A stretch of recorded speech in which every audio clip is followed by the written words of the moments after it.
വിലാപങ്ങളുടെ പുസ്തകം 3-ാം അധ്യായം 17 മുതലുള്ള വചനം. എൻ്റെ ആത്മാവിന് സ്വസ്ഥതയില്ല, സന്തോഷമെന്തെന്ന് ഞാൻ മറന്നു. ചിലർക്ക് പെട്ടെന്ന് ചിലപ്പോൾ ഇത് വായിച്ചു പോകുമ്പോൾ റിലേറ്റ് ചെയ്യാൻ പറ്റും കേട്ടോ. ഇതിനകത്തിരിക്കുന്ന ചിലർക്കൊക്കെ പെട്ടെന്ന് റിലേറ്റ് ചെയ്യാൻ പറ്റും. സന്തോഷം എന്തെന്ന് ഞാൻ മറന്നു എന്നൊക്കെ പറയുമ്പോഴത്തേന് ശരിയാച്ചാ ഇത് എൻ്റെ കാര്യം എങ്ങനെ സന്തോഷിച്ചിട്ടൊക്കെ കുറെ ദിവസമായി, ഉറങ്ങിയിട്ട് വരെ ദിവസങ്ങളായിട്ടുള്ളവർ എന്നെ തിരുപ്പുണ്ട്. രാത്രി ഒന്നേ സുഖമായിട്ടൊന്ന് കിടന്നുറങ്ങിയിട്ട് ദിവസങ്ങളും മാസങ്ങളൊക്കെ ആയിട്ടുണ്ട്. അപ്പൊ വചനം പറയാണ്, സന്തോഷം എന്തെന്ന് ഞാൻ മറന്നു, എൻ്റെ ആത്മാവിന് സ്വസ്ഥതയില്ല. ഒരു കാര്യം നമ്മൾ മറന്നു പോകണമെങ്കിൽ നിങ്ങളൊന്ന് ആലോചിച്ച് നോക്കിയേ, കുറെ നാളുകളായിട്ട് ആ വിഷയമായി നമുക്കൊരു ബന്ധമില്ലാതെ വരുമ്പോഴാണല്ലോ മറന്നു പോകുന്നേ. അല്ലെ പിന്നെ വല്ല അൾഷിമേഴ്സ് വരണം അല്ലേ? അതല്ലെങ്കിൽ സ്വാഭാവികമായിട്ടും നമ്മളിപ്പോൾ ഇങ്ങനെ, ഞാനിപ്പോൾ ക്ലാസ് കഴിഞ്ഞ് അങ്ങോട്ട് ഇറങ്ങിയപ്പോഴേ ഒരു ഫാമിലിയോട് വെയിറ്റ് ചെയ്യുമായിരുന്നു. ഞാൻ ഓസ്ട്രേലിയ ധ്യാനിപ്പിക്കാൻ പോയപ്പോൾ ടൗൺസിൽ വെച്ച് കണ്ടുമുട്ടിയ ഒരു കുടുംബമാണ്. അപ്പോൾ ക്ലാസ് കഴിഞ്ഞ് അച്ഛനിപ്പോൾ ഇറങ്ങുമെന്ന് പറഞ്ഞുകൊണ്ട് ഒരു 5-10 മിനിറ്റ് അവർ വെയിറ്റ് ചെയ്തു. മിക്കവൻ ഇറങ്ങി വന്നപ്പോഴേ, അച്ഛാ ഫോൺ പിടിച്ചുകൊണ്ട് നിൽക്കുന്നത് എന്താണെന്നറിയാമോ? 5-6 മാസമായില്ലേ ഫോൺ. അവനെ കണ്ടപ്പോഴേ എനിക്ക് മനസ്സിലായി, കാരണം എൻ്റെ അടുത്ത് പ്രാർത്ഥിക്കാൻ വന്നാണ് കുടുംബം. ഞാനാ ഞാൻ പറഞ്ഞു, ഞാൻ നിന്റെ മോൻ കണ്ടപ്പോൾ എനിക്ക് മനസ്സിലായി നീ ഫോൺ അല്ല. അച്ഛൻ എന്നെ ഓർമ്മയുണ്ടോയെന്നറിയാം, അച്ഛൻ്റെ കൂടെ നിൽക്കുന്ന ഫോട്ടോ കാണുമെങ്കിലും അച്ഛന് സംശയം തോന്നണ്ടല്ലോ എന്ന് കരുതി പുള്ളി ഫോട്ടോ ഒക്കെ പിടിച്ച് റെഡിയായിട്ട് നിൽക്കോ പുറത്ത്. മറന്നുപോയി കാണും, ഇത്തരം മാസമായല്ലോ. നമുക്ക് നമ്മുടെ ജീവിതവുമായി ബന്ധപ്പെട്ട് ചില കാര്യങ്ങൾ നമ്മുടെ ഓർമ്മയിൽ നിന്ന് നഷ്ടപ്പെട്ടു പോകുന്നത് കുറെ നാളുകളായിട്ട് അതുമായിട്ടൊരു ബന്ധമില്ലാതെ വരുമ്പോഴാണ്. ഇപ്പൊ സന്തോഷം എന്തെന്ന് ഞാൻ മറന്നു എന്ന് പറഞ്ഞാൽ കുറെ നാളുകളായിട്ട് ജീവിതത്തിൽ ഈ പറഞ്ഞ സംഭവം ഉണ്ടായിട്ടില്ല, സന്തോഷിക്കാൻ പറ്റിയിട്ടില്ല. കുറെ നാളുകളായിട്ട്, കുറെ മാസങ്ങളായിട്ട്, കുറച്ച് വർഷങ്ങളായിട്ട് സഹോദരി പറഞ്ഞ, അച്ഛാ വിവാഹം കഴിക്കുന്നതിന് മുമ്പ് അപ്പന്റെ മദ്യപാനം കാരണം കുടുംബത്തിൽ നിരന്തരം വേദനയായിരുന്നു. ഞങ്ങൾ കുഞ്ഞുങ്ങളായിരുന്നപ്പോൾ മുതലേ അമ്മയുടെ കണ്ണുനീരും വേദനയും കണ്ടാണ് വളർന്നേക്കുന്നത്. വിവാഹം കഴിപ്പിച്ച് വിട്ടു. അപ്പോൾ ഈ പങ്കുവച്ച് വിചാരിച്ചു കല്യാണം കഴിച്ചു അപ്പോൾ നല്ലവണ്ണം പ്രാർത്ഥിക്കുകയൊക്കെ ചെയ്യുമായിരുന്നു. വിവാഹം കഴിച്ച് മറ്റൊരു വീട്ടിൽ ചെന്ന് കഴിയുമ്പോൾ ഈ വീടിൻ്റെ അന്തരീക്ഷത്തിൽ നിന്ന് മറ്റൊരു വീട്ടിലേക്കല്ലേ ഇച്ചിരി സമാധാന സന്തോഷമൊക്കെ ഉണ്ടാവുമെന്ന് വിചാരിച്ച് കുറച്ച് ദിവസങ്ങൾ കഴിഞ്ഞപ്പോഴാണ് മനസ്സിലായത്, തൻ്റെ അപ്പനെ പോലെ തന്നെ തികഞ്ഞൊരു മദ്യപാനിയെയാണ് പുള്ളിക്കാരത്തെയും കിട്ടിയത്. ആദ്യ നാളുകളിലൊന്നും കുഴപ്പമില്ലായിരുന്നു, കാരണം അങ്ങനെ പറഞ്ഞ കണ്ട വിവാഹം കഴിച്ചെന്ന് തോന്നുന്നു. വല്ലപ്പോഴും കുടിക്കോളൂ എന്നൊക്കെ പറഞ്ഞ് അങ്ങനെയുള്ള പറയുന്നത്. എപ്പോഴും ഒന്നുമില്ല, ക്രിസ്മസിനും ഈസ്റ്ററും കല്യാണം കഴിക്കാൻ പോകുമ്പോൾ അങ്ങനെ കുടിയിലൊന്നുമല്ല, ഈസ്റ്ററിനും ക്രിസ്മസിനും മാത്രമേ കുടിക്കുള്ളൂ. പിന്നീടാണ് മനസ്സിലാകുന്നത് ഇവർക്ക് ഒന്നരാടം ക്രിസ്മസ് ഈസ്റ്ററാണ്.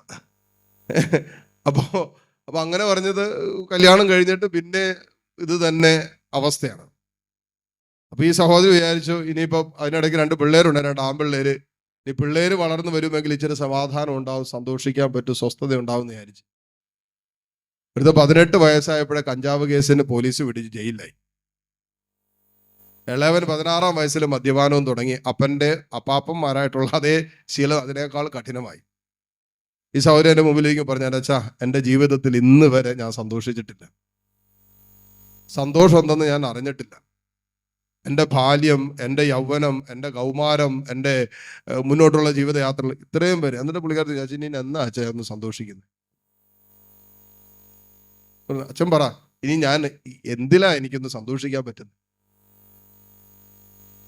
2 മക്കൾ വളർന്ന് വലുതായി, അവരെ കുറിച്ച് കേൾക്കാൻ പറ്റുന്ന കാര്യമല്ല ഒരു അമ്മ കേട്ടുകൊണ്ടിരിക്കുന്നത്. ഞാൻ പറഞ്ഞാലൊന്നും അവർ കേൾക്കില്ല, എനിക്ക് പറയാനും പറ്റില്ല, കാരണം അപ്പനിങ്ങനെ. പുള്ളിക്കാരത്തി പറഞ്ഞത് ശരിയാണ്, പക്ഷെ ഞാൻ പറഞ്ഞാൽ ഇവരെന്തോരം കേൾക്കും. അപ്പനെങ്ങനെയാ? അപ്പനെ കണ്ടാണല്ലോ നോർമലി ആൺമക്കൾ വളരുന്നത്. അപ്പനെങ്ങനെയാ? അപ്പൊ പിന്നെ അത് കണ്ടിട്ട് ഞാൻ ഇവരോട് എങ്ങനെ പറയാനാ? അപ്പൊ അവരവരുടെ തന്നിഷ്ടപ്രകാരം അപ്പനെങ്ങനെ ആയതുകൊണ്ട് അവർക്ക് അവരുടെ തോന്നിയാസമായി അവരങ്ങനെ പോയി. അവരിതുപോലെ കഞ്ചാവ് കേസിൽ ഒരുത്തൻ പെട്ട്, ഒരുത്തൻ വെള്ളമടി ബഹളമൊക്കെ ആയിട്ട് അവനും അങ്ങനെ നടക്കുന്ന കൂട്ടുകെട്ടൊക്കെ ആയിട്ട്. ഈശ്വര സന്തോഷം എന്തെന്ന് ഞാൻ ജീവിതത്തിൽ അനുഭവിച്ചിട്ടില്ല, ഇനി എന്നാ അനുഭവിക്കാൻ പറ്റുന്നതെന്ന് വയ്ക്കും.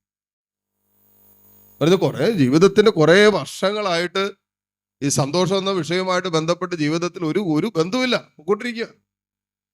ഇപ്പോഴവിടെ വചനം പറയുന്നത്, എൻ്റെ ആത്മാവിനും സ്വസ്ഥതയില്ല, സന്തോഷമെന്തെന്ന് ഞാൻ മറന്നു. അതുകൊണ്ട് 18-ാമത്തെ വചനം പറഞ്ഞ, അതുകൊണ്ട് എൻ്റെ ശക്തിയും കർത്താവിലുള്ള പ്രത്യാശയും പൊയ്പോയെന്ന് ഞാൻ വിലപിക്കുന്നു. Praise the Lord, hallelujah.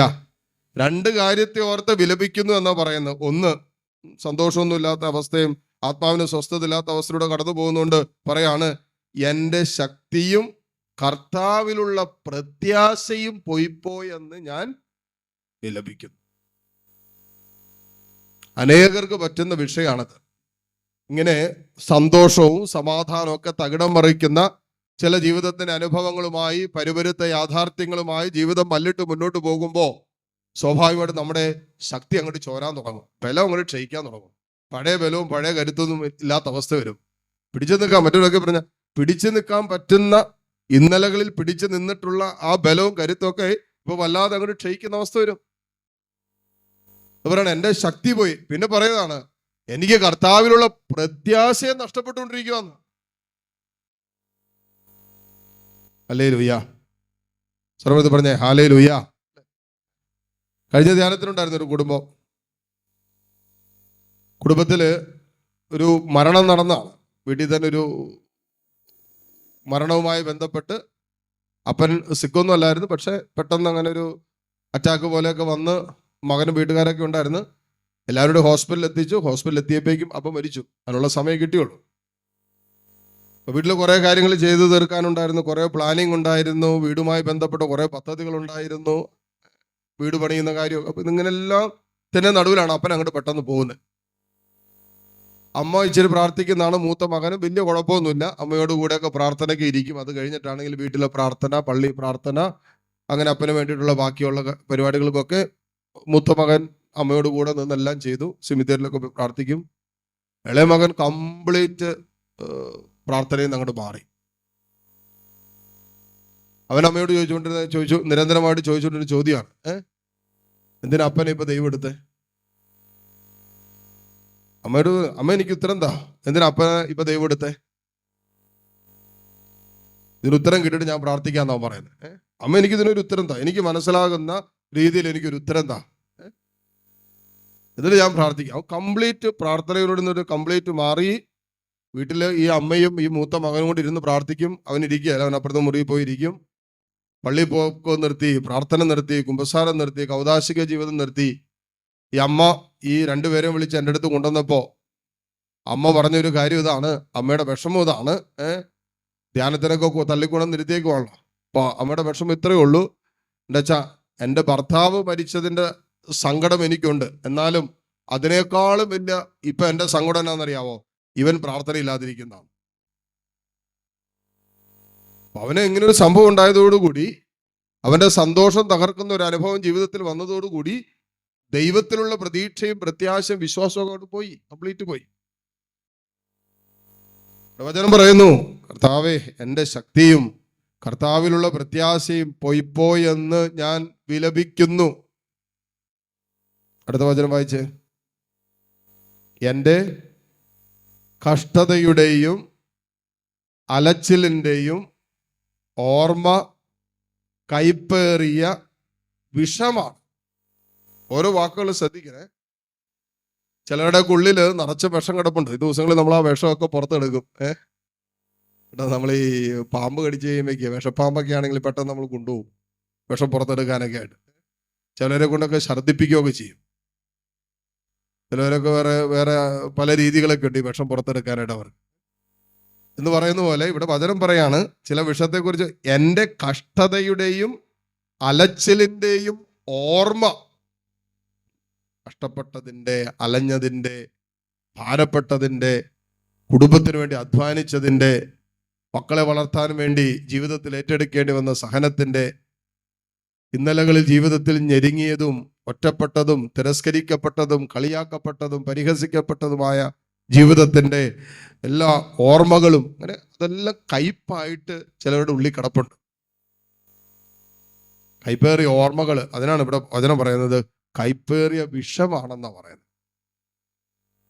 വിഷത്തിന്റെ taste എന്താണെന്ന് നമുക്കറിയില്ല അല്ലേ, നമ്മളാരും എടുത്ത് ഏതായാലും ഇതുവരെ രുചിച്ചിട്ടില്ല.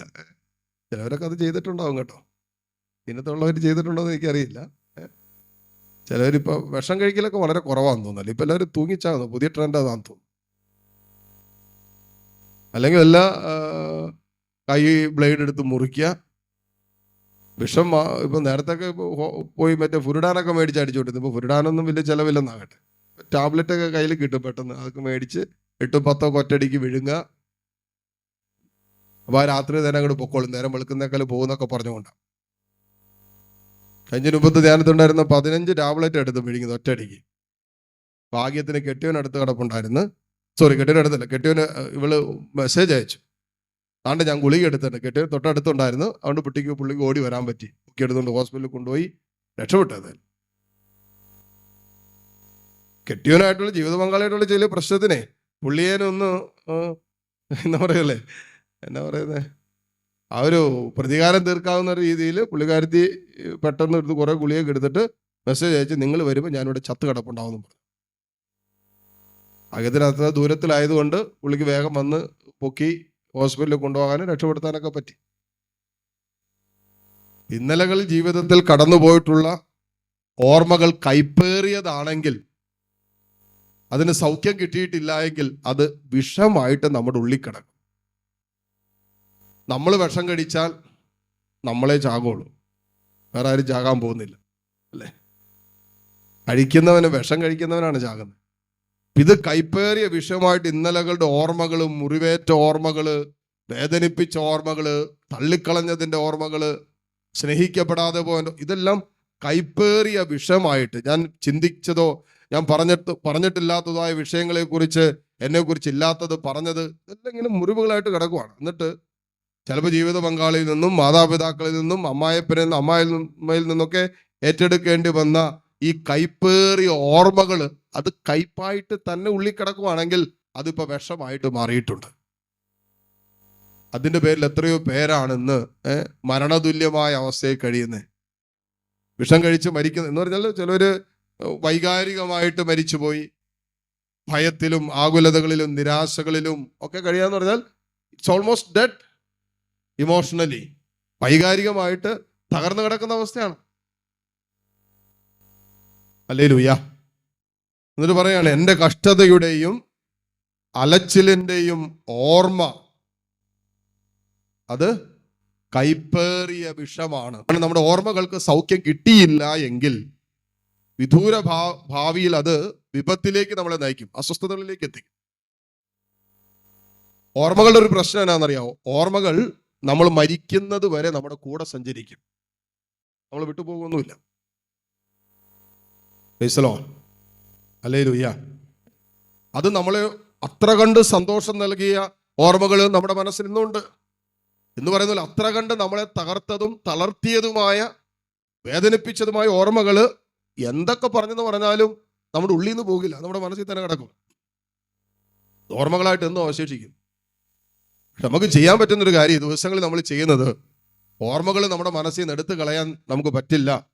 പക്ഷെ നമ്മുടെ മുറിവേറ്റ ഓർമ്മകൾക്ക് സൗഖ്യം തരാൻ കഴിവുള്ളവൻ നമ്മുടെ കൂടെയുണ്ട്. ഉറക്കെ പറഞ്ഞേ ഹല്ലേലൂയ, ഹല്ലേലൂയ. അതാണ് നമ്മൾ ഈ ദിവസങ്ങളിൽ ചെയ്യുന്നത്. നമ്മുടെ ഈ മുറിവേറ്റ എല്ലാ ഓർമ്മകൾക്കും നമ്മൾ ഈ ദിവസങ്ങളിൽ തമ്പുരാന്റെ സ്നേഹത്തിൽ നമ്മൾ സൗഖ്യമെടുക്കും. കാരണം അത് ഇന്നലകളിൽ നമ്മുടെ ജീവിതത്തിൽ സംഭവിച്ച കാര്യമാണ്. എബ്രായർ 13:8 പറയുന്ന പോലെ, ഇന്നലെയും ഇന്നും എന്നും ഒരാൾ തന്നെയായ ക്രിസ്തു, അവന് നമ്മുടെ ഇന്നലകളിലേക്കും അവന്റെ സ്നേഹം അയച്ച് നമ്മെ സുഖപ്പെടുത്താൻ പറ്റും.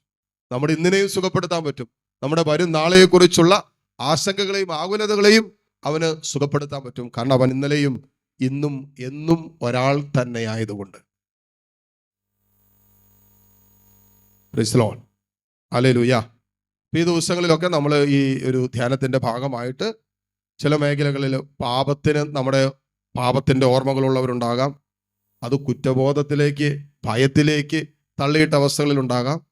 വഞ്ചിക്കപ്പെട്ടതിൻ്റെ ഓർമ്മയുണ്ടാകാം. സ്നേഹിക്കുകയും ആത്മാർത്ഥമായിട്ട് സ്നേഹിക്കുകയൊക്കെ ചെയ്ത് സ്നേഹത്തിൽ മുറിവേറ്റവര്, സ്നേഹത്തിൽ വഞ്ചിക്കപ്പെട്ടവര്, ചതിക്കപ്പെട്ടത്, തിരസ്കരിക്കപ്പെട്ടത്, ഇതിൻ്റെ ഓർമ്മകളുണ്ടാകും.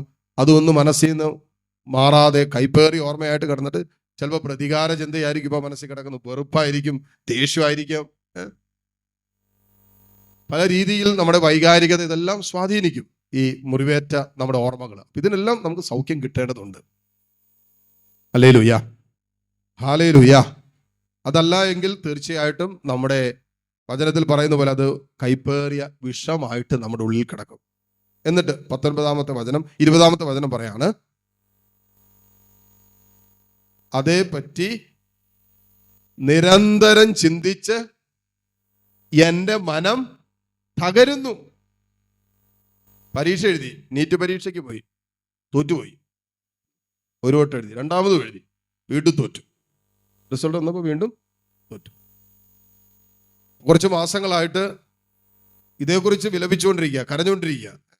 ഓർക്കുമ്പോൾ ഓർത്തോർത്ത്, ചിലരെങ്ങനെയാണല്ലോ ഓർത്തോർത്ത് കരഞ്ഞുകൊണ്ടിരിക്കും. എൻ്റെ അച്ഛാ 25 വർഷം മുമ്പ്, 15 വർഷം മുമ്പ്, അതിപ്പോൾ വീണ്ടും ഓർത്ത് കഴിയുമ്പോഴേക്കും വീണ്ടും ഇരുന്ന് കരയാൻ തുടങ്ങും, വിഷമിക്കാൻ തുടങ്ങും എന്ന് പറയുന്ന പോലെ വചനം പറയണം, അതേപ്പറ്റി നിരന്തരം ചിന്തിച്ച്, അതായത് നമ്മുടെ മനസ്സിനെ മുറിപ്പെടുത്തിയ, അത്ര കണ്ട് തകർത്ത് കളഞ്ഞ ജീവിതത്തിന്റെ ഇന്നലകളുടെ ഓർമ്മകളെ കുറിച്ച് ചിന്തിച്ച് ചിന്തിച്ച് ചിന്തിച്ച് ചിന്തിച്ച് മനം തകരുന്നു എന്നാ പറയുന്നത്. നിങ്ങൾ എപ്പോഴും മനസ്സിലാക്കിയിരിക്കേണ്ട ഒരു കാര്യമാണ്, നമ്മളെ മനസ്സിനെ അസ്വസ്ഥപ്പെടുത്തുന്ന ഒരു വിഷയം, ആ വിഷയത്തെക്കുറിച്ച് നമ്മൾ അമിതമായിട്ട് ചിന്തിക്കാൻ തുടങ്ങുമ്പോൾ ആ വിഷയം യഥാർത്ഥത്തിൽ എത്രമാത്രം ഉണ്ടോ അതിനേക്കാളും ഉപരിയായിട്ട് നമുക്ക് അനുഭവപ്പെടാൻ തുടങ്ങും. ഒരു പരീക്ഷയ്ക്ക് തോറ്റു, ഓക്കെ, പരീക്ഷയ്ക്ക് എന്തോരം പേര് തോക്കുന്നു?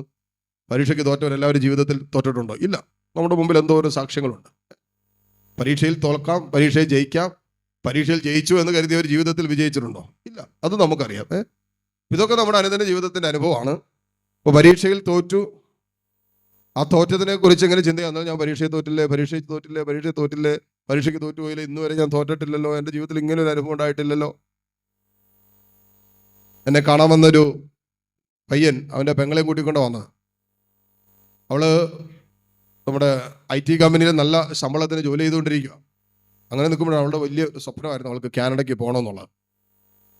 നല്ല ശമ്പളം, നാട്ടിൽ നല്ല ശമ്പളം, എന്നാൽ അവൾക്ക് അവളുടെ ഒരു സ്വപ്നം ഉണ്ടായിരുന്നു പഠിച്ചുകൊണ്ടിരുന്ന കാലത്തിൽ. അപ്പോൾ ക്യാമ്പസ് സെലക്ഷനൊക്കെ കിട്ടി അവള് പഠിത്തം തീരുന്നതിന് മുമ്പ് ജോലിയൊക്കെ റെഡിയായ പെങ്കൊച്ച. ജീവിതത്തിൽ ഇന്ന് വരെ അവൾ തോറ്റിട്ടില്ല. എല്ലായിടത്തും ഫസ്റ്റ് റാങ്കോട് കൂടി തന്നെ സ്കൂളിലും ബാക്കിയുള്ള പഠനത്തിലൊക്കെ മുന്നോട്ട് പോയ പെങ്കൊച്ച. അപ്പം അങ്ങനെ അവളുടെ ഒരു ആഗ്രഹമില്ല എന്ന് കരുതി, എന്നാൽ പിന്നെ നീ IELTS ഒക്കെ എഴുതി കാനഡയ്ക്ക് നോക്കിക്കോളാം വീട്ടുകാർ പറഞ്ഞിട്ട് അവൾ പഠിച്ചു. ഈ ജോലി ചെയ്തുകൊണ്ടിരിക്കെ തന്നെ ഒരാഴ്ച ലീവ് എടുത്ത് കുറച്ച് പഠിച്ചു, IELTS എഴുതി.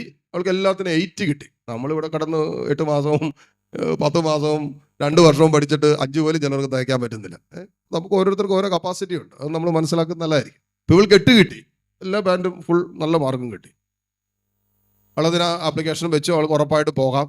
അവള് ആപ്ലിക്കേഷൻ്റെ പ്രോസസ്സിംഗ് ഒക്കെ തുടങ്ങി കഴിഞ്ഞപ്പോൾ അവള് ജോലി അങ്ങോട്ട് രാജിവെച്ചു. ഇനിയിപ്പോൾ അധികം ദിവസമില്ല, വീട്ടിൽ നിൽക്കാലോ എന്ന് കരുതി ജോലി രാജിവെച്ചു. ജോലി രാജിവെച്ച് കഴിഞ്ഞ് ഈ കാനഡയ്ക്കുള്ള വിസ പ്രോസസ്സിങ് ചെയ്തു. അവസാനം ഇവളുടെ വിസ റിജക്റ്റായി, വിസ കിട്ടിയില്ല. വിസ കിട്ടാതെ വന്നതോടുകൂടി പെങ്കൊച്ച് കംപ്ലീറ്റ് റിജക്റ്റായി, ഔട്ടായി, കംപ്ലീറ്റ് ഓഫായി. നമ്മുടെ ഭാഷ എന്നൊക്കെ പറഞ്ഞാൽ, യൂത്തിൻ്റെ ഭാഷ പറഞ്ഞാൽ കംപ്ലീറ്റ് കിളി പോയി, ഓഫായി. വാതിലടച്ചിട്ട് മുറിയിലിരിക്കുന്നു. പ്രാർത്ഥിക്കാനൊന്നും അല്ല കേട്ടോ, കഥ അടച്ചിരുന്നു മുഴുവൻ സമയം ചുമ്മാ അങ്ങനെ ഇരിക്കുന്നു. ആരോടും മിണ്ടാട്ടുമില്ല, ആരോടും സംസാരമില്ല, ഒന്നിനോട് താല്പര്യമില്ല. അവൾ പറയുന്നത്, ആര് ചോദിച്ചാൽ എപ്പോഴും പറഞ്ഞുകൊണ്ടിരുന്ന കാര്യമാണ്, ഞാൻ ഇന്ന് വരെ ജീവിതത്തിൽ തോറ്റിട്ടില്ല, ഞാൻ ഇന്ന് വരെ ജീവിതത്തിൽ പരാജയപ്പെട്ടിട്ടില്ല, എനിക്ക് ഇന്ന് വരെ എൻ്റെ ജീവിതത്തിൽ ഇങ്ങനെ ഒരു അനുഭവം ഉണ്ടായിട്ടില്ല. അതുകൊണ്ട് അവൾക്കത് സ്വീകരിക്കാൻ പറ്റിയല്ല. അപ്പോൾ അവർ പറഞ്ഞാൽ നീ ഒന്നും കൂടി അപ്ലൈ ചെയ്യേ. പലരുടെ എത്ര പ്രാവശ്യം വിസ റിജക്റ്റ് അയക്കുന്ന കാനഡയ്ക്കില്ലേ, ഇല്ലേ? അങ്ങനെയുള്ളവരെ കണ്ടിട്ടില്ലേ നിങ്ങൾ? കാരണം ഞാൻ 3 പ്രാവശ്യം വിസ റിജക്റ്റ് ആയതാണ്. കണ്ടിട്ടില്ലെങ്കിൽ ഇങ്ങോട്ട് നോക്കിയാൽ മതി. 3 മാസം കാനഡ വിസ റിജക്റ്റഡ് ആയതാണ്. പക്ഷെ തമ്പരാൻ എനിക്ക് സമയത്തിൻ്റെ പൂർത്തീകരണത്തിൽ അമേരിക്കയും കാനഡയും വിസയും തന്നു. അപ്പം അതുകൊണ്ട് കുഴപ്പമൊന്നുമില്ല. വിസ റിജക്റ്റ് ആയെന്ന് വെച്ച് നമ്മൾ ജീവിതത്തിൽ നിന്നും റിജക്റ്റ് ആകാതെ നോക്കിയാൽ മതി. ഈ പെങ്കൊച്ച് കംപ്ലീറ്റ് തീർന്നു, ഏതാണ്ട് ജീവിതം തീർന്ന പോലെ ഈ പെങ്കൊച്ച് സംസാരിക്കുന്നത്. അവസാനം ഈ ആങ്ങളെ ഈ പെങ്കൊച്ചിനും കൂട്ടിക്കൊണ്ട് ഒരു സായാഹ്നത്തിൽ കാണാൻ വന്ന, എൻ്റെ അച്ഛാ അച്ഛനൊന്ന് പറയാമോ, അച്ഛനൊന്ന് സംസാരിക്കാമോ, വീട്ടിൽ നിന്ന് പുറത്തിറങ്ങുന്നില്ല, എന്നാൽ അവൾക്ക് അത്യാവശ്യം വേണമെങ്കിൽ വേറെ എന്തെങ്കിലും ജോലിക്ക് നോക്കാം, അവൾക്ക് ഓൾറെഡി എക്സ്പീരിയൻസ് ഉണ്ട്, അവൾ ഇറങ്ങി പോകുന്നിടത്ത് തന്നെ വേണമെങ്കിൽ അവൾക്ക് കയറാം, അവരെടുക്കും, അതുവരെ പോസിബിലിറ്റി ഉണ്ട്. അവളിനി അങ്ങോട്ട് പോകുകയല്ലെന്നാണ് പറയുന്നത്. കാരണം നാണക്കേടാണല്ലോ, കാനഡയ്ക്ക് പോകണമെന്നും പറഞ്ഞ് ഇറങ്ങി വന്നിട്ട് പിന്നെ വിസ തിരിച്ച് ചെല്ലുമ്പോൾ അത് മാനുഷികമായിട്ട് ചിന്തിച്ചാൽ, വൈകാരികമായി ചിന്തിച്ചാൽ അത് ബുദ്ധിമുട്ടാണ്. അപ്പോൾ അവൾ പറഞ്ഞില്ല ഞാൻ അങ്ങോട്ട് തിരിച്ചു പോകുകയല്ല എന്നൊക്കെ ഇതിനിടയ്ക്ക് അവൾ പറയുന്നുണ്ട്. അങ്ങനെ ഈ ഒരു വിഷയം അവൾ അതേക്കുറിച്ച് ചിന്തിച്ച് എന്നാലും ഞാൻ തോറ്റില്ലേ പറഞ്ഞ് അവസാനം അത് വല്ലാത്തൊരു ഭാരമായിട്ട് മാറി. വചനം പറയുന്നു, അതേക്കുറിച്ച് ചിന്തിച്ച് എൻ്റെ മനം തകരുന്നു എന്ന് പറയുന്ന പോലെ നമ്മൾ ആ ഒരു നമ്മളെ മനസ്സിനെ ഭാരപ്പെടുത്തുന്ന ഒരു വിഷയത്തെക്കുറിച്ച് അധികമായിട്ട് ചിന്തിക്കാൻ തുടങ്ങുമ്പോൾ അത് അതിനേക്കാളും ഭാരം നമുക്ക് സമ്മാനിക്കാൻ തുടങ്ങും. ഏത് പറഞ്ഞത് പരീക്ഷയ്ക്ക് തോറ്റ ഇത്രയേ ഉള്ളൂ, ഒരു വിസ റിജക്റ്റ് ആയാലും ഇത്രയേ ഉള്ളൂ. അവളുടെ ജീവിതമൊന്നും പോയിട്ടില്ല. പക്ഷെ അവളിപ്പോ ജീവിതം പോയതുപോലെ സംസാരിക്കുന്നേ. എൻ്റെ സ്വപ്നങ്ങൾ പോയി, എൻ്റെ ഭാവി പോയി, എൻ്റെ കുറെ മാസങ്ങൾ പോയി എന്നൊക്കെ ഇങ്ങനെ പറഞ്ഞുകൊണ്ടിരിക്കുക അവള്. ഇനി ഞാൻ നാട്ടുകാരുടെ മുമ്പിൽ അങ്ങനെ നോക്കും, വീട്ടുകാരുടെ മുമ്പിൽ അങ്ങനെ നോക്കും, കൂട്ടുകാരികളോട് എന്നാ പറയും, ഇതൊക്കെ പറഞ്ഞുകൊണ്ടിരിക്കുന്നത്. എന്നിട്ട് അവള് പുറത്തിറങ്ങുന്നില്ല, പള്ളിയിൽ പോക്കില്ല, പ്രാർത്ഥനയില്ല, ഒന്നുമില്ല, അടച്ചിട്ട മുറിയിലേക്ക്. ഭക്ഷണം വേണ്ട അവൾക്ക്. ഇങ്ങനെയുള്ളവരെ നോക്കാനല്ലോ ഇപ്പോൾ ഭക്ഷണം കൊടുക്കണ്ടല്ലോ. ഭക്ഷണം വേണ്ട, അവളൊന്നും കഴിക്കുന്നില്ലെന്ന് പറഞ്ഞു. അങ്ങനെ ഈ പെങ്കൊച്ചിനെ കൂട്ടിക്കൊണ്ട് സ്വന്തം സഹോദരൻ വന്നേക്കോ. അവൻ പറഞ്ഞു, എൻ്റെ അച്ഛാ എന്തേലും ചെയ്യണം, അല്ലെങ്കിൽ ചിലപ്പോൾ ഈ സാധനം പട്ടിണി കിടന്ന് ചത്തുവും. ഒന്നും കഴിക്കുന്നില്ല. ഇപ്പം ഞാനോട് സംസാരിച്ച് പറഞ്ഞു, അച്ഛൻ എനിക്കൊന്നും കഴിക്കാൻ പറ്റണില്ല, ഒന്നും ഇറങ്ങുന്നില്ല, എന്നാ ചെയ്യാനാ? ഇറങ്ങാത്ത ഒരാളെ കുത്തിക്കയറ്റാൻ പറ്റുമോ? മനസ്സത്ര കണ്ട് ഭാരപ്പെട്ടിട്ട് മനസ്സിന്റെ മുറിവും മനസ്സിന്റെ വേദനയും കാരണം ഭക്ഷണം കഴിക്കാൻ പറ്റണില്ല, ഉള്ളിലേക്കൊന്നും എടുക്കാൻ പറ്റുന്നില്ല ഇവള്. അങ്ങനത്തെ അവസ്ഥയിൽ ഈ പെങ്കൊച്ച് പോകുന്നത്. പിന്നെ ഭാഗ്യത്തിന് ആ ദിവസങ്ങളിൽ ഇവിടെ ഒരു ധ്യാനം ഉണ്ടായിരുന്നതുകൊണ്ട് ഞാൻ പറഞ്ഞു, ഏതായാലും ഇവിടെ വരെ കൊണ്ടുവന്നല്ലേ. ഞാൻ പറഞ്ഞു, നിനക്ക് അവനും എന്ത് ജോലി കൊണ്ട്, ഞാൻ പറഞ്ഞു, നിനക്ക് എന്തെങ്കിലും ലീവ് എടുക്കാൻ പറ്റുമെങ്കിൽ നീ ഒരു കാര്യം ചെയ്യേ, നീയും കൂടി ഒന്ന് ലീവ് എടുത്തിട്ട് ഇവളുടെ കൂടെ ഒരു ധ്യാനം കൂടെ നല്ലതായിരിക്കും. വീട്ടിലിരുന്നാൽ ഇതിങ്ങനെ തന്നെ പോകുള്ളൂ. വചനം കേട്ട് മനസ്സിന് ഒരു വിടുതൽ കിട്ടണം. പൂജയുടെ പ്രശ്നം, മനസ്സിന് വിടുതൽ കിട്ടിയില്ലെങ്കിൽ ഇവൾക്ക് മുന്നോട്ട് പോകാൻ പറ്റില്ല. ലൈഫ് അതോടെ തീർന്നു. ഇവിടെ ഫ്യൂച്ചറല്ല, അവളെല്ലാം തീർന്നു, അവസാനിക്കും. അതുകൊണ്ട് ഞാൻ പറഞ്ഞത് ഇതിപ്പോൾ ഓൾറെഡി ലേറ്റ് ആണ്, അതുകൊണ്ട് നീ പറ്റുമെങ്കിൽ നീയും കൂടി ലീവ് എടുത്തിട്ട് ഇവളുടെ കൂടെ വന്ന് ഒരു ധ്യാനം പറഞ്ഞു. ഒരു കുഴപ്പമില്ല അച്ഛാന്ന് പറഞ്ഞ് അവൻ പിറ്റേ അടുത്ത 2 ദിവസം കഴിഞ്ഞ് ധ്യാനം ഉണ്ടായിരുന്നു. വെള്ളിയാഴ്ച കൗൺസിലിങ്ങിൻ്റെ സമയത്ത് കൊണ്ടിരുന്നു, ശനി ഞായറാഴ്ച ധ്യാനം ഉണ്ടായിരുന്നു. ആ ധ്യാനത്തിന് വന്ന് കൂടി ധ്യാനം കഴിഞ്ഞപ്പോഴേക്കും ഇപ്പം വെച്ച് ഓക്കെ, ബാക്ക് ടു നോർമൽ പറഞ്ഞു. അവള് ഞാൻ പറഞ്ഞു, നിനക്ക് വേണമെങ്കിൽ ഒന്നും കൂടി അപ്ലൈ ചെയ്യാം, ഇല്ലെങ്കിൽ വേറെ രാജ്യത്തേക്ക് നിനക്ക് നോക്കാം, ഇല്ലെങ്കിൽ നിനക്ക് ജോലി നോക്കാം. നാട്ടിലൊക്കെ 1 ലക്ഷം രൂപ ശമ്പളം ഉണ്ടായിരുന്ന പങ്കുവച്ച. പിന്നെ എന്തിനാ ഞാൻ ചോദിച്ച അവളുടെ അടുത്ത് ആദ്യം തന്നെ, നീ എന്തിനാണ് ഈ പുറത്ത് പോകുന്നത്? ഇത് നാട്ടിൽ തന്നെ നിനക്ക് ഇത്രയും രൂപ ശമ്പളം ഉള്ളപ്പോൾ പിന്നെ നീ പുറത്ത് പോയി കിടന്ന് കഷ്ടപ്പെടേണ്ട കാര്യമുണ്ടോ? അവളേതായാലും ആ ധ്യാനം കഴിഞ്ഞതോടെ അവളുടെ ആ മനസ്സിൻ്റെ ആ ഒരു നിരാശയ്ക്കും അസ്വസ്ഥതയ്ക്കും ഒക്കെ അവൾക്ക് മനസ്സ് തകർന്ന് തരിപ്പണമായിട്ട് വന്ന് പങ്കുവച്ച. അവൾ ധ്യാനം കഴിഞ്ഞപ്പോൾ ഓക്കെ ആക്റ്റീവായി. എന്ന് പറയുന്ന പോലെ നമ്മൾ ചില മുറിവേറ്റ കാര്യങ്ങൾ മനസ്സിലുണ്ടാകും. അതേക്കുറിച്ച് നമ്മളിങ്ങനെ നിരന്തരം ചിന്തിച്ച് എനിക്കിനി രക്ഷയില്ല, എനിക്ക് രോഗമാണ്, ഞാൻ പരീക്ഷയ്ക്ക് തോറ്റു, എൻ്റെ ജീവിതം പോയി, ദാമ്പത്യത്തിലായിരിക്കും ചിലപ്പോൾ പ്രശ്നങ്ങൾ, കുടുംബത്തിലാകാം പ്രശ്നങ്ങൾ, എൻ്റെ മക്കൾ നഷ്ടപ്പെട്ടു, ഒന്നും ശരിയാകില്ല എന്നാണ് ചിലരെപ്പോഴും പറഞ്ഞുകൊണ്ടിരിക്കുന്നത്. ഹല്ലേലൂയ. കംപ്ലീറ്റ് നെഗറ്റീവാണ്. എൻ്റെ ജീവിതത്തോട് നോക്കി ഒരിക്കലും ഞാൻ ഉൽപ്പത്തി പുസ്തകത്തിൽ പറഞ്ഞു, ദൈവം പറയാത്തത് ഒരിക്കലും പറയരുത്. നമ്മൾ ഒരു കാര്യം നമ്മുടെ ജീവിതത്തോട് പ്രവചിക്കുമ്പോൾ എപ്പോഴും ശ്രദ്ധിക്കേണ്ടത്, ദൈവം പറയാത്തതൊന്നും നമ്മൾ പറയരുത്. വിശുദ്ധ ഗ്രന്ഥത്തിൽ പോലും ദൈവം കറക്റ്റ് ചെയ്യുന്ന ആദ്യത്തെ കറക്ഷൻ ആണെന്നറിയോ? ആദം പറഞ്ഞു, കർത്താവ് സായാഹ്നത്തിൽ നടക്കാൻ പറഞ്ഞപ്പോൾ, പാപം ചെയ്തപ്പോൾ അവർ നഗ്നരാണെന്ന് കണ്ടു. നഗ്നത ബിബ്ലിക്കൽ മീനിങ്ങിൽ അടിമത്തമാണ്. അപ്പോൾ പിശാചിന്റെ അടിമത്തത്തിലേക്ക് അവർ പോയി പാപം ചെയ്തതുകൊണ്ട്. അപ്പോൾ കർത്താവ് വന്നപ്പോൾ അവരോട്, ഞങ്ങൾ ആദം നീ എവിടെയാണ്? അപ്പോൾ ആദം പറഞ്ഞു, ഞങ്ങൾ നഗ്നരായതുകൊണ്ട് ഒളിച്ചിരിക്കുകയാണ്. അപ്പോൾ കർത്താവ് ചോദിച്ചു, നീ നഗ്നനാണെന്ന് നിന്നോട് ആര് പറഞ്ഞു? Who told you that you are naked? നിന്നോട് ആരാ പറഞ്ഞേ നീ നഗ്നനാണെന്ന്? ദൈവം ആദ്യം കറക്റ്റ് ചെയ്ത്, അതായത് ദൈവം പറയാത്ത കാര്യമാണ് ആദം പറഞ്ഞത്. ദൈവം പറയാത്തത് ഒരിക്കലും നാം നമ്മോട് നോക്കി പറയാൻ പാടില്ല. രക്ഷപ്പെടില്ല, നന്നാകില്ല, സൗഖ്യം കിട്ടില്ല, ഇനി എനിക്ക് മുന്നോട്ട് പോകാൻ പറ്റില്ല, എല്ലാം അവസാനിച്ചു എന്ന് പറഞ്ഞെടുത്തുന്നതല്ലേ ലാസറിനെ കർത്താവ് 4-ാം ദിവസം പുറത്തു കൊണ്ടുവന്നേ. മാനുഷിക ഭാഷയിൽ എല്ലാം അവസാനിച്ചു. യോഹന്നാന്റെ സുവിശേഷം 11-ാം അധ്യായം വായിക്കുമ്പോൾ, മരിച്ച് അടക്കം ചെയ്ത് യഹൂദ പാരമ്പര്യം അനുസരിച്ച് 3 ദിവസം വരെ ശരീരത്തിൽ ആത്മാവ് നിൽക്കും എന്നൊക്കെ ഒരു വിശ്വാസം ഉണ്ടായിരുന്നു. അപ്പോഴാണ് 3 ദിവസം കർത്താവ് വരാൻ, 4-ാം ദിവസം കർത്താവ് വരുന്നു എന്ന് പറഞ്ഞാൽ എന്താ? മനുഷ്യന്റെ പ്രതീക്ഷകൾ മുഴുവനും അസ്തമിച്ചു, ഇനി ഒന്നുമില്ല പ്രതീക്ഷിക്കാൻ. ആ അവസ്ഥയിലും കർത്താവ് ഇടപെട്ടില്ലേ? ഹല്ലേലൂയ. അപ്പോ നമ്മുടെ പ്രതീക്ഷകളും നമ്മുടെ സ്വപ്നങ്ങളും അസ്തമിച്ച് നിൽക്കുമ്പോഴും ഒരിക്കലും നമ്മളോട് ദൈവം പറയാത്തത് പറയാൻ പാടില്ല. അതാണ് ഇങ്ങനെ പറഞ്ഞുകൊണ്ടിരിക്കുന്നത്. ചിലർ നിരന്തരം സുഹൃദേവം പോലെ പറഞ്ഞുകൊണ്ടിരിക്കുന്ന ഈ നെഗറ്റീവ് വാക്കാണ്. പിന്നെ അങ്ങനെ ജീവിതത്തിൽ വിജയിക്കാൻ പറ്റും? പിന്നെ എങ്ങനെ നമ്മുടെ സ്വപ്നങ്ങൾ നമുക്ക് ജീവിതത്തിൽ സ്വന്തമാക്കാൻ പറ്റും? പിന്നെ എങ്ങനെ ജീവിതത്തിൽ മുന്നോട്ട് പോകാൻ പറ്റും? ഹല്ലേലൂയ. ഇവിടെ പറയാണ്, എൻ്റെ കഷ്ടതയുടെയും അലച്ചിലിൻ്റെയും ഓർമ്മ അത് കൈപ്പേറിയ വിഷമാണ്, ഇതേക്കുറിച്ച് നിരന്തരം ചിന്തിച്ച് എൻ്റെ മനം തകരുന്നു. ഇനിയുള്ളത് എല്ലാവരോടും ഒരുമിച്ച് വായിച്ച് 21-ാമത്തെ വചനം. എന്നാൽ ഒരു കാര്യം ഓർമ്മിക്കുന്നു, അതെനിക്ക് പ്രത്യാശ തരുന്നു. അപ്പൊ ഈ സാധനം തന്നെ ഇങ്ങനെ ഓർമ്മകളിലിട്ട് അയവിറക്കിക്കൊണ്ടിരിക്കാതെ വചനം പറയാണ്, ഒരു കാര്യം ഞാൻ ഓർമ്മിക്കുന്നു, അതെനിക്ക് പ്രതീക്ഷ തരുന്നു. ഈ പ്രതീക്ഷയില്ലാത്ത, പ്രത്യാശയില്ലാത്ത, മനസ്സ് തകർന്നു വന്നിരിക്കുന്ന ഈ അനുഭവത്തിന്റെ നടുവിലും എനിക്കൊരു പ്രത്യാശയുടെ കിരണം എന്നിലേക്ക് അടിക്കുന്നുണ്ട്. എപ്പോഴാണെന്നറിയോ? ഒരു കാര്യം ഓർമ്മിക്കാൻ തുടങ്ങിയപ്പോ, ഒരു കാര്യത്തെക്കുറിച്ച് ചിന്തിക്കാൻ തുടങ്ങിയപ്പോ, ഒരു വിഷയം എന്റെ മനസ്സിലേക്ക് വന്നപ്പോ നമ്മളറിയില്ലേ, ഒരു ഒരു ഒരു ഒരു ഒരു പ്രകാശം എനിക്ക് കിട്ടുക. ഒരു പ്രകാശം. ചിലർക്ക് അങ്ങനെ ഒരു പ്രകാശം കിട്ടിയാൽ മതി ജീവിതത്തിൽ മുന്നോട്ട് പോകാൻ. അതുകൊണ്ടാണല്ലോ എത്രയോ പേര് ധ്യാനത്തിനൊക്കെ ഇങ്ങനെ പ്രകാശം കിട്ടി ജീവിതത്തിൽ മുന്നോട്ട് പോയിട്ടുണ്ട്. അവസാനിപ്പിക്കാമായിരുന്ന എത്രയോ ജീവിതങ്ങൾ ഇന്നും ജീവിതത്തിൽ മുന്നോട്ട് പോയിക്കൊണ്ടിരിക്കുന്നു. ഈ 2-3 ദിവസത്തെ ധ്യാന ദിവസങ്ങളിലൊക്കെ എവിടെയോ ഒരു പ്രകാശം കിട്ടിയിട്ട്, ഈശോ പറഞ്ഞില്ല ഞാനാണ് ലോകത്തിന്റെ പ്രകാശമെന്ന്. ആ ഒരു പ്രകാശം കിട്ടിയത് കൊണ്ട് മാത്രം ഇന്ന് ജീവിച്ചിരിക്കുന്ന, ഒരുമിച്ച് ജീവിക്കുന്ന അനേകര് ഈ കഴിഞ്ഞ സുവിശേഷ വേളകളിൽ കണ്ടുമുട്ടിയിട്ടുണ്ട്. ഇവിടെ ഒരു ദമ്പതി ധ്യാനം, ഞാനിപ്പോഴും ഓർക്കുകയാണ്, ദമ്പതി ധ്യാനം നടന്ന സമയത്ത്, വർഷങ്ങളെ കൊറോണയ്ക്കൊക്കെ മുമ്പോ, ദമ്പതികൾക്ക് അപ്പൊ ആദ്യം ബുക്ക് ചെയ്യുന്ന 30 പേർക്കായിരുന്നു ധ്യാനം. അങ്ങനെ ഒരു ക്രമീകരണമായിരുന്നു വെച്ചത്. 3 ദിവസമുള്ളൂ, 2-3 ദിവസമുള്ളൂ. കുറച്ച് സമയമുള്ളതുകൊണ്ട് അവർക്ക് കൗൺസിലിംഗ് എല്ലാം കൊടുക്കണം, അവരെല്ലാവരെയും പേഴ്സണൽ കാണണം. പിന്നെ കുറച്ച് അതുകൊണ്ടുകൊണ്ട് നമ്പർ അങ്ങോട്ട് ലിമിറ്റ് ചെയ്താണ് ശുശ്രൂഷ ചെയ്തുകൊണ്ടിരുന്നത്. കുറച്ച് വർഷങ്ങളായിട്ട്, വിവാഹം കഴിഞ്ഞിട്ട് ഒരു 7-8 വർഷമായിട്ട് ഒരാൾ ഒരു ദേശത്ത്, മറ്റൊരാൾ വേറെ ദേശത്ത്. വിവാഹം കഴിഞ്ഞ ആദ്യ ദിവസങ്ങളിൽ തന്നെ അവരങ്ങനെ 2 സ്ഥലങ്ങളിൽ നിന്നാണ് വിവാഹം കഴിച്ചത്. പിന്നെ തിരിച്ച് അവരവരുടെ സ്ഥലങ്ങളിൽ ചെന്നിട്ട് പ്ലാൻ ചെയ്ത് അങ്ങോട്ട് മൂവ് ചെയ്യണമെന്നൊക്കെ അവർ മനസ്സിലൊരു ധാരണയൊക്കെ നടത്തിയാണ് തിരിച്ചു പോകുന്നത്. തിരിച്ചു ചെന്ന് സംസാരത്തിൽ, ഫോണിലൂടെയുള്ള സംസാരത്തിൽ ചെറിയ പ്രശ്നങ്ങൾ ഉടലെടുത്ത് അങ്ങനെ ആ ദാമ്പത്യം കംപ്ലീറ്റ് തകർന്നു. പിന്നെ ഒരിക്കലും കഴിഞ്ഞ 8 വർഷമായിട്ട് ഇവർ ഒരിക്കലും ഒരുമിച്ച് ലീവിന് വന്നിട്ടില്ല. ഭാര്യ വരുമ്പോൾ ഭർത്താവ് വരില്ല, ഭർത്താവ് വരുമ്പോൾ ഭാര്യ വരില്ല. പിന്നെ വീട്ടുകാർക്ക് ഇതൊരു ബോധറേഷനായി. അവർ പറഞ്ഞ് നിങ്ങൾ ഒന്നില്ലെങ്കിൽ ഒരുമിച്ച് ജീവിക്കുക, അല്ലെങ്കിൽ ഇത് അവസാനിപ്പിക്കുക. ഇത് എന്നും അല്ലാത്ത രീതിയിൽ ഒരാൾ അവിടെ കിടക്കുന്നു, ഒരാൾ ഇവിടെ കിടക്കുന്നു, ഒരാൾ ലീവിന് വരുമ്പോൾ മറ്റൊരാൾ വരാതിരിക്കുന്നു, മറ്റൊരാൾ വരുമ്പോൾ ഒരാൾ വരാതിരിക്കുന്നു. നിങ്ങൾ എത്ര നാളിങ്ങനെ പോവും? അതുകൊണ്ട് നിങ്ങൾ ഇതിനൊരു തീരുമാനം ഉണ്ടാക്കും. മാതാപിതാക്കളും കുടുംബാംഗങ്ങളൊക്കെ ഇടപെട്ടിട്ട് 2 പേരെയും കൂടി ഒരുമിച്ച് അവധിക്ക് വരുത്തി. വന്ന സമയത്ത് അങ്ങനെ ഇവരെല്ലാവരും സംസാരിക്കുന്നതിനിടയ്ക്ക് അതിനകത്ത് എവിടെയോ ഒരു ജ്ഞാനമുള്ള ടീം ഉണ്ടായിരുന്നു തോന്നുന്നു.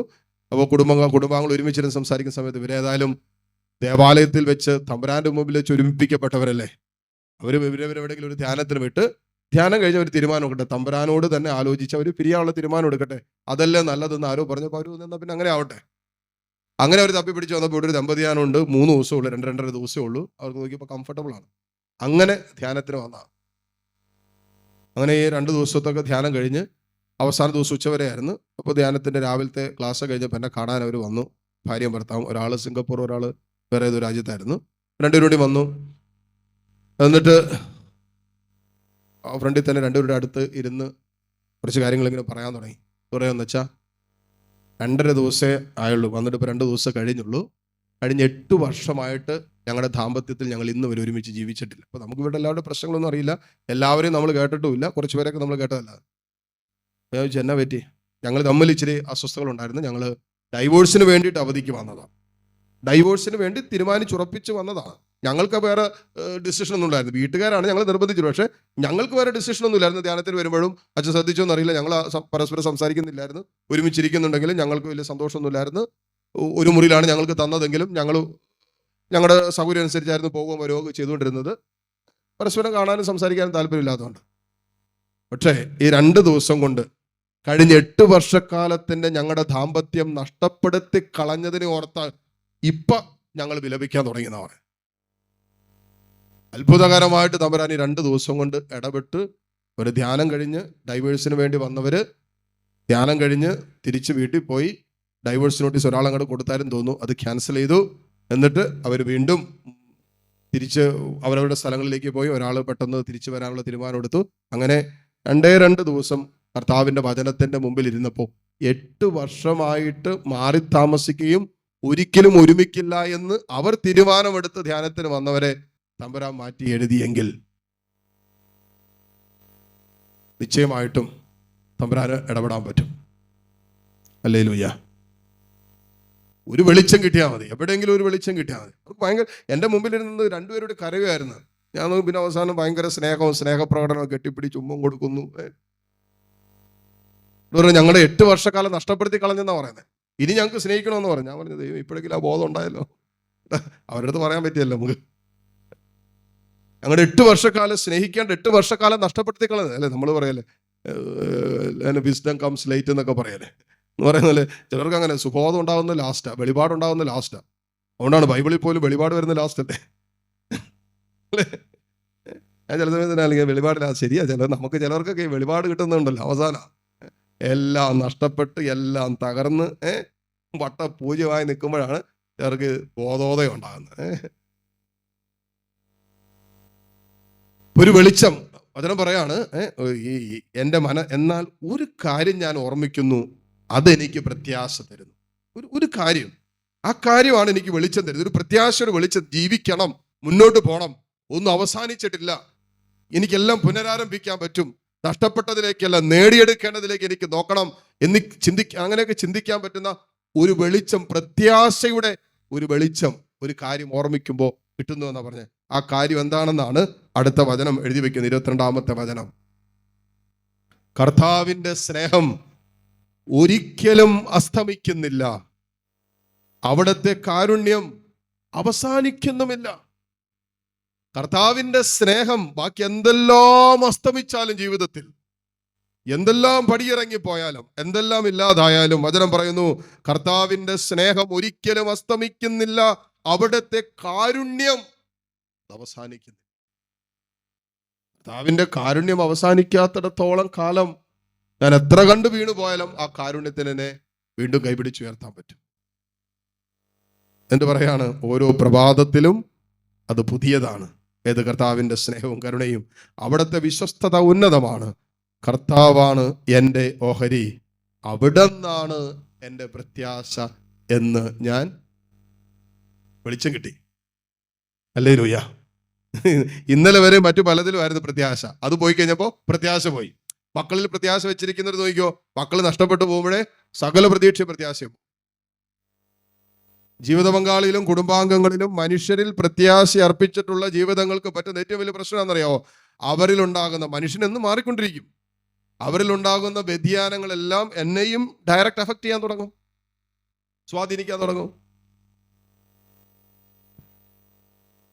ഇവിടെ വചനം പറയുകയാണ്, എൻ്റെ പ്രത്യാശ കർത്താവാണ് എൻ്റെ ഓഹരി, അവിടെ നിന്നാണ് എൻ്റെ പ്രത്യാശ എന്ന് ഞാൻ പറയുന്നു. ഇതാണ് കിട്ടിയ വെളിച്ചം. എന്താണെന്നറിയാമോ? കർത്താവിലാണ് എൻ്റെ പ്രത്യാശ, മനുഷ്യരിലല്ല, കുടുംബാംഗങ്ങളിലല്ല, അയൽവക്കക്കാരിലല്ല, നാട്ടുകാരിലല്ല. എൻ്റെ പ്രത്യാശ എൻ്റെ കർത്താവിലാണ്. ഈ വെളിച്ചമാണ്, ഈ വെളിച്ചം കിട്ടിയപ്പോഴാണ് മുന്നോട്ട് പോകാനുള്ള ശക്തി കിട്ടിയത്. ഇത്രയും കൈപ്പേറിയ ഓർമ്മകളും, ആത്മാവിന് സ്വസ്ഥതയില്ല, സന്തോഷമില്ല, സന്തോഷം പോയിപ്പോയെന്ന് ഞാൻ വിചാരിക്കുന്നു. കൈപ്പേറിയ ഓർമ്മകൾ വിഷമായിട്ട് ഉള്ളിൽ കിടക്കുന്നു, അത് നിരന്തരം മനസ്സിനെ പീഡിപ്പിക്കുന്നു. ഇതിൻ്റെ ഒക്കെ നടുവിലും മുന്നോട്ട് പോകാൻ കിട്ടിയ വെളിച്ചം കർത്താവാണ് എൻ്റെ പ്രത്യാശ.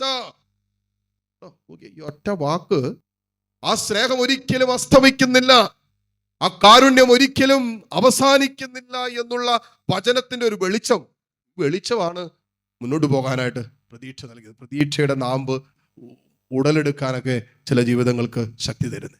അതാണ് ഈ ദിവസങ്ങളിൽ തരുന്ന ശക്തി. ഒരു മനുഷ്യനെയും അല്ലെങ്കിൽ ഒരു മനുഷ്യൻ തരുന്ന, അവന്റെ സാന്നിധ്യം തരുന്ന, അവളുടെ സാന്നിധ്യം തരുന്ന ബലവും ശക്തിയൊന്നുമല്ല, മറിച്ച് നിത്യമായ സ്നേഹം തരുന്ന ശക്തിയുണ്ട്. നിലനിൽക്കുന്ന സ്നേഹം തരുന്ന ഒരു ശക്തിയുണ്ട്. ബാക്കിയെല്ലാം വചനം പറയുന്നതിനാ, എല്ലാം തീരോഭവിക്കും. ഈ ലോകവും അതിൻ്റെ മോഹങ്ങളും കടന്നു പോകാത്തത് ഒന്നേ ഉള്ളൂ, അത് കർത്താവിൻ്റെ വചനമാണെന്ന് വചനത്തിൽ നാം വായിക്കുന്നുണ്ട്. അപ്പോൾ ഈ നിത്യമായും നിലനിൽക്കുന്ന സ്നേഹം, ആ സ്നേഹത്തിന് നിലനിൽക്കുന്ന പ്രതീക്ഷയും പ്രത്യാശയും ജീവിതത്തിൽ തരാൻ പറ്റും. ഈ ഒരു വെളിച്ചമാണ് നമുക്ക് ഈ ദിവസങ്ങളിൽ കിട്ടാൻ പോകുന്നത്. കർത്താവിലാണ് എൻ്റെ പ്രത്യാശ, കർത്താവാണ് എൻ്റെ ഓഹരി. ദൈവം ഓഹരിയായിട്ടുള്ളവന് മറ്റൊന്നുമില്ലേലും അവ മുന്നോട്ട് പോകും. എന്നാൽ ദൈവം അവൻ്റെ പ്രത്യാശ അല്ലെങ്കിൽ അവൻ ജീവിതത്തിൽ എന്നും നിരാശപ്പെടാനുള്ള സാധ്യതകളുണ്ടാകും. എന്നും നിരന്തരമായിട്ട് ഏതെങ്കിലും വിഷയങ്ങളുടെ മീതെ നിരാശപ്പെട്ടുകൊണ്ടേയിരിക്കും. കാരണം എന്താ? ലോകത്തിലുള്ളതെല്ലാം ഇങ്ങനെ മാറിക്കൊണ്ടിരിക്കുക, മാറിക്കൊണ്ടിരിക്കും. കടന്നു പോകുന്ന ഒന്നിൽ ഞാൻ പ്രത്യാശ അർപ്പിച്ചാൽ നാളെ കടന്നു പോയി കഴിഞ്ഞാൽ ഞാൻ എന്നെ ചെയ്യും? കടന്നുപോകുന്ന ഏതെങ്കിലും ഒന്നിലാണ് എൻ്റെ പ്രതീക്ഷയെങ്കിൽ, എൻ്റെ പ്രത്യാശയെങ്കിൽ, അത് കടന്നുപോയി കഴിയുമ്പോൾ എൻ്റെ പ്രത്യാശ ജീവിതത്തിൽ അസ്വസ്ഥങ്ങളുണ്ടായില്ലേ? അതുകൊണ്ടാണ് വചനം പറയുന്നത്, കർത്താവാണ് എൻ്റെ പ്രത്യാശ. അവിടുത്തെ സ്നേഹം അതൊരിക്കലും അസ്തമിക്കുന്നില്ല, അവിടുത്തെ കാരുണ്യം അതൊരിക്കലും അവസാനിക്കുന്നില്ല. Hallelujah, hallelujah.